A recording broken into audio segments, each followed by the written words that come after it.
તો કેમ છો મિત્રો? સ્વાગત છે તમારું મારી આ ચેનલ ટ્રાવેલ વિથ મુકેશમાં. થંબનેલ જોઈને તમે સમજી જ ગયા હશો કે આજે આપણે વાત કરીશું ગુજરાતના એવા એકમાત્ર હિલ સ્ટેશન સાપુતારાની. સાપુતારા જવાનો બેસ્ટ ટાઈમ કયો છે? ત્યાં કેટલો ખર્ચો થશે? કેટલો સમય ત્યાં રોકાવું? આ બધી જ માહિતી હું તમને આજે આ વિડીયોમાં આપવાનો છું. તો ચેનલ ઉપર નવા હોય તો મારી આ ચેનલને સબસ્ક્રાઈબ કરવાનું ભૂલતા નહીં અને જો વિડીયો પસંદ આવે તો લાઈક કરો અને શેર કરો. તો ચાલો શરૂ કરીએ આજનો વિડીયો. મિત્રો, સાપુતારા ગુજરાતના ડાંગ જિલ્લામાં આવેલું એક હિલ સ્ટેશન છે.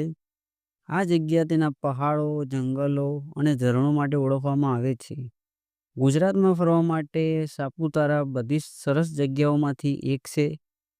મિત્રો, ત્યાં તમે પેરાગ્લાઇડિંગ કરી શકો છો, બોટિંગ કરી શકો છો, અહીંનું ફેમસ ટ્રેડિશનલ ફૂડ પણ ટ્રાય કરી શકો છો. આ જગ્યા તેના પ્રવાસીઓના પ્રાકૃતિક સુંદરતાથી દર વર્ષે લાખો પ્રવાસીઓને આકર્ષે છે. એડવેન્ચર પ્રેમીઓ અને પ્રકૃતિ પ્રેમીઓ માટે આ જગ્યા કોઈ પણ સપનાથી ઓછી નથી.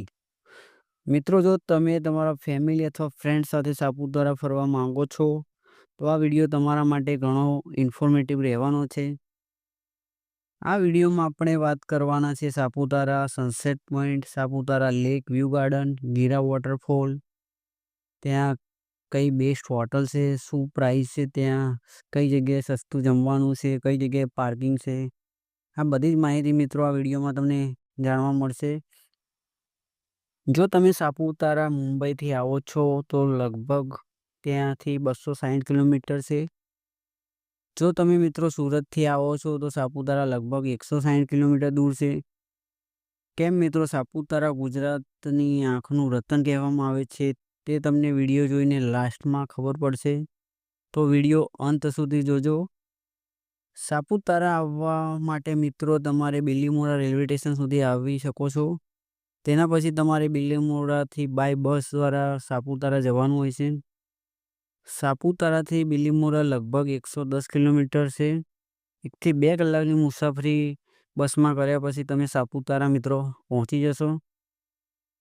સાપુતારામાં રોકાવા માટે મિત્રો એસી, નોન એસી તમારા બજેટ ફ્રેન્ડલી રૂમ મિત્રો મળી જશે. અને જોડે ગુજરાત ટુરિઝમ દ્વારા પણ હોટેલ અને ડોરમેટરીની સુવિધા પણ ઉપલબ્ધ છે. જેમાં તમે ગુજરાત ગવર્મેન્ટની વેબસાઇટ gujaratTourism.comની સાઇટ ઉપર બુકિંગ કરાવીને પણ તમે આવી શકો છો. અહીંયા મિત્રો એસી રૂમના 1500 અને નોન એસી રૂમના 1000 રૂપિયા સુધી મળી જશે. જ્યારે વીકેન્ડમાં રૂમના ચાર્જ મિત્રો વધી જાય છે. સાપુતારામાં મિત્રો ફરવા માટે સ્કૂટી, બાઇક અને કાર રેન્ટ પર મળી જશે.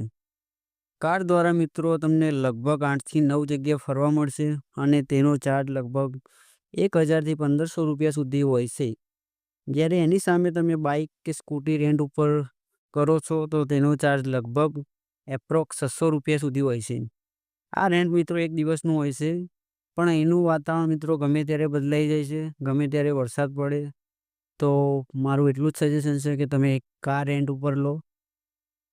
સાપુતારામાં સૌથી પહેલાં આપણે ફરવા જઈશું સનસેટ પોઈન્ટ અને સનરાઈઝ પોઈન્ટ. આ પોઈન્ટ ઉપર મિત્રો તમને સહ્યાદ્રી પર્વતનો સરસ નજારો જોઈ શકો છો અને જોડે તમે મિત્રો ડાંગના જંગલો અને આસપાસના આદિવાસી ગામનો નજારો સરસ માણી શકો છો. જ્યારે પણ મિત્રો તમે અહીં ફરવા આવશો ત્યારે ઠંડો આવતો પવન અને હર્યા-ભર્યા ઘાસ અને જંગલો જોઈને તમારી અંતરાત્માને સંતોષ થઈ જશે. સનરાઈઝ પોઈન્ટ ઉપર આવવાના મિત્રો મુખ્ય 2 રસ્તા છે, જેમાં પહેલો પહાડો ઉપર ચાલીને અને બીજો મિત્રો રોપવેનો ઉપયોગ કરીને. આ બંને માધ્યમથી તમે અહીં પહોંચી શકો છો. સાપુતારામાં મિત્રો ખાવા પીવાની વાત કરીએ તો અહીંનું ટ્રેડિશનલ જમવાનું બહુ જ ફેમસ છે અને અહીંયા તમને 150 રૂપિયા સુધી હેલ્ધી થાળી ખાવા મળી જશે. તો તમે અહીં ડિનર અને લંચ મસ્ત આરામથી કરી શકો છો. સાપુતારામાં મિત્રો બીજો ટુરિસ્ટ પોઈન્ટ આપણે વિઝિટ કરીશું સાપુતારા લેક. આ લેક સાપુતારાની મોસ્ટ ફેમસ અને લોભામણી જગ્યા છે. સાપુતારામાં મિત્રો જો ટુરિસ્ટ કોઈ પણ જગ્યાએ વધારે આવતા હોય છે તો મિત્રો એ છે લેક.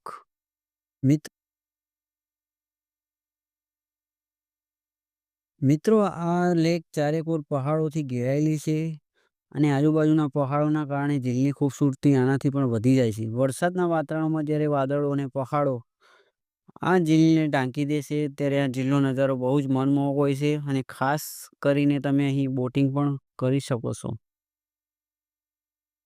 અહીંયા મિત્રો બોટિંગના ચાર્જની વાત કરીએ તો 4 સીટર પેડલ બોટ માટે ₹440 પ્રતિ વ્યક્તિ છે અને 6 સીટર બોટ માટે ₹860 પ્રતિ વ્યક્તિ છે અને જનરલ બોટ માટે પ્રતિ વ્યક્તિ ₹80 છે. આ લેકની આજુબાજુ મિત્રો shopping stall, phone activity stall બનેલા છે. બોટિંગ કર્યા પછી મિત્રો અહીં આનંદ માણી શકો છો. આ લેક ઉપર તમે સવારે 9 વાગ્યાથી રાતના 8 વાગ્યા સુધી તમે ફરવા આવી શકો છો. સાપુતારામાં હવે આપણે વિઝિટ કરીશું લેક વ્યૂ ગાર્ડન. સાપુતારાનો લેકના કિનારા ઉપર જ છે આ મિત્રો લેક વ્યૂ ગાર્ડન. આ ગાર્ડનમાં તમને મિત્રો અવનવી જાતના ઝાડને ફૂલ જોવા મળશે અને આ લેક વ્યૂ ગાર્ડન બાળકોને રમવા માટે એક મોટું મેદાન પણ છે.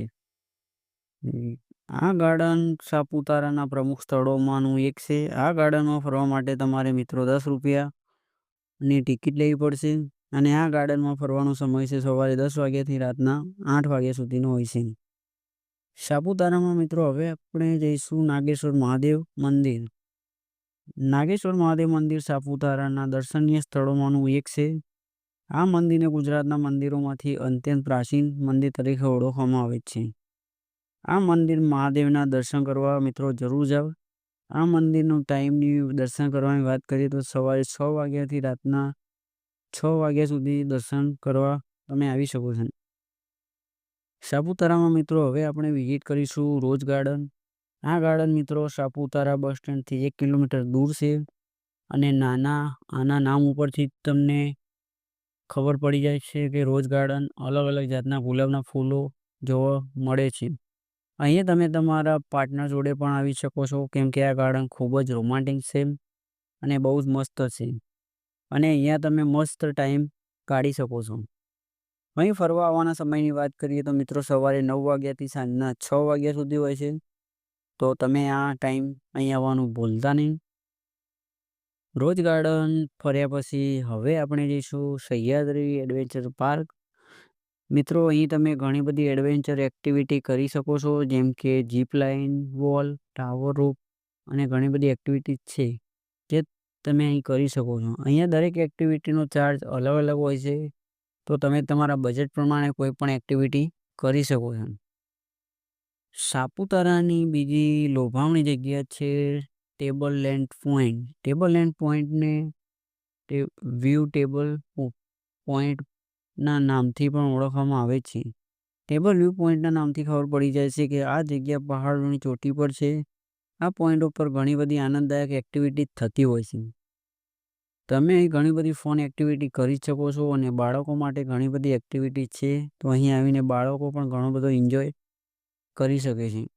ટેબલ પોઈન્ટનું નામ એટલા માટે રાખવામાં આવ્યું છે કે જે પહાડની ચોટી છે તે એકદમ ટેબલની જેમ સરખી છે, જેના કારણે તેને ગુડ ટાઉન વ્યૂ પણ કહેવામાં આવે છે.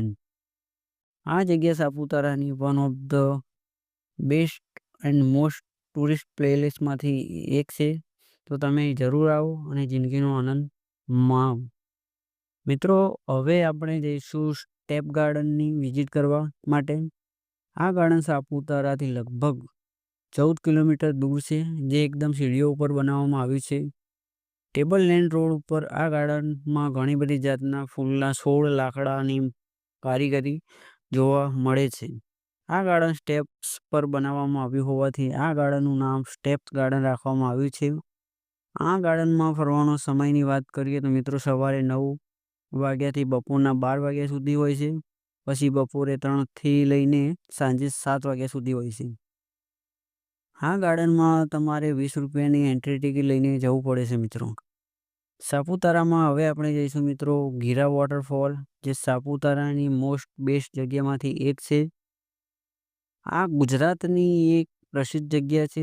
જો તમે તમારી ફેમિલી જોડે છો તો અહીં શાંતિવાળું વાતાવરણ અને પ્રાકૃતિક દ્રશ્યો જોતા જોતા બહુ સરસ ટાઈમ સ્પેન્ડ કરી શકો છો.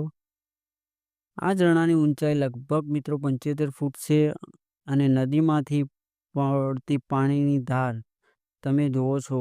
તમને અહીં ધૂંધળા રંગની પરત જોવા મળશે, જે આ વોટરફોલને વધારે સુંદર બનાવે છે. આ વોટરફોલને સાપુતારાથી લગભગ 50 કિલોમીટર દૂર છે. તો અહીંનો ટાઈમની મિત્રો વાત કરીએ તો સવારે 8 વાગ્યાથી સાંજના 5 વાગ્યા સુધીનો છે. અહીંયા તમારે મિત્રો કોઈ પણ એન્ટ્રી ફીસ આપવાની હોતી નથી, પણ તમારે કાર પાર્કિંગના 50 રૂપિયા ચૂકવવાના હોય છે. અહીં તમે મિત્રો ફિશ એક્વેરિયમમાં પણ અલગ અલગ જાતની માછલીઓ જોઈ શકો છો. અને મિત્રો એની ટિકિટની વાત કરીએ તો 10 રૂપિયા પ્રતિ વ્યક્તિ છે. તો તમે ત્યાં જરૂર વિઝિટ કરો.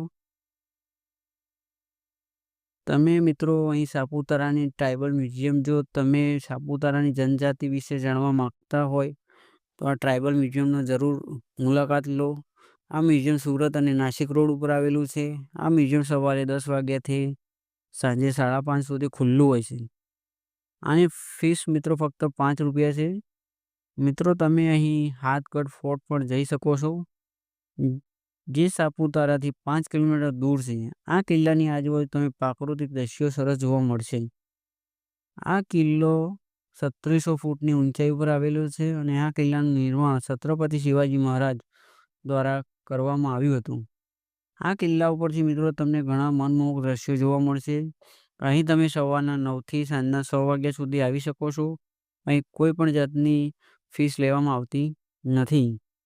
સાપુતારામાં મિત્રો પેરાગ્લાઇડિંગ પર કરી શકો છો. સાપુતારાની પેરાગ્લાઇડિંગ માટે ફેમસ જગ્યા છે. મિત્રો પેરાગ્લાઇડિંગનો ચાર્જિસ પ્રતિ વ્યક્તિ 1800 થી 2500 રૂપિયા છે. અહીં તમે કાયાકિંગ પણ કરી શકો છો. અહીં સર્પગંગા નદીમાં તમે કાયાકિંગનો આનંદ પણ માણી શકો છો, જેનો ચાર્જ મિત્રો ફક્ત 200 રૂપિયા છે. સાપુતારામાં તમે તમારા ઘર માટે શોપિંગ પણ કરી શકો છો. અહીં ઘણી બધી ડિફરન્ટ વેરાયટી વસ્તુઓ તમને જોવા મળશે. અહીં આવવા માટેનો બેસ્ટ ટાઈમ છે મિત્રો ચોમાસાનો, અને ઓક્ટોબરથી લઈને ફેબ્રુઆરી સુધી પણ તમે આવી શકો છો. જોકે અહીં તમે આખું વર્ષ કોઈ પણ ટાઈમે આવી શકો છો, પરંતુ ચોમાસામાં એનું વાતાવરણ બહુ જ મનમોહક અને રમણીય હોય છે. હવે મિત્રો વાત કરીએ તમે કેટલા દિવસ સાપુતારામાં ફરી શકો છો.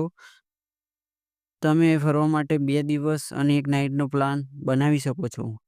આટલા ટાઈમમાં તમે આખું સાપુતારા સરસ રીતે ફરી શકો છો. અહીં તમારો ટોટલ ખર્ચો આવશે મિત્રો પ્રતિ વ્યક્તિ 3000થી લઈને 3500ની વચ્ચે આવશે, જેમાં ખાવા પીવાનું ફરવાનું બધું આવી જાય છે. તો મિત્રો અહીં મેં તમને સાપુતારા વિશે નાની મોટી જાણકારી સરસ રીતે આપવાની કોશિશ કરી છે. જો તમને સાપુતારા વિશે કોઈ પણ પ્રશ્ન હોય તો કોમેન્ટમાં મને જરૂર જણાવો. મિત્રો આ વિડીયો તમને કેવો લાગ્યો, તમે ક્યાંથી જુઓ છો તે મને કોમેન્ટમાં જરૂર જણાવજો. જો વિડીયોની માહિતી તમને હેલ્પફુલ લાગી હોય તો તમારા એક લાઇકથી મને મોટિવેટ જરૂર કરજો, અને તમારા મિત્રોને પણ આ વિડીયો શેર કરજો. જો વિડીયો પસંદ આવ્યો હોય તો ચેનલને સબસ્ક્રાઈબ કરવાનું ભૂલતા નહીં. તો ચાલો મિત્રો, ફરી મળીશું એક નવા સ્થળની માહિતી લઈને. ત્યાં સુધી તમે તમારું ધ્યાન રાખજો. જય હિન્દ.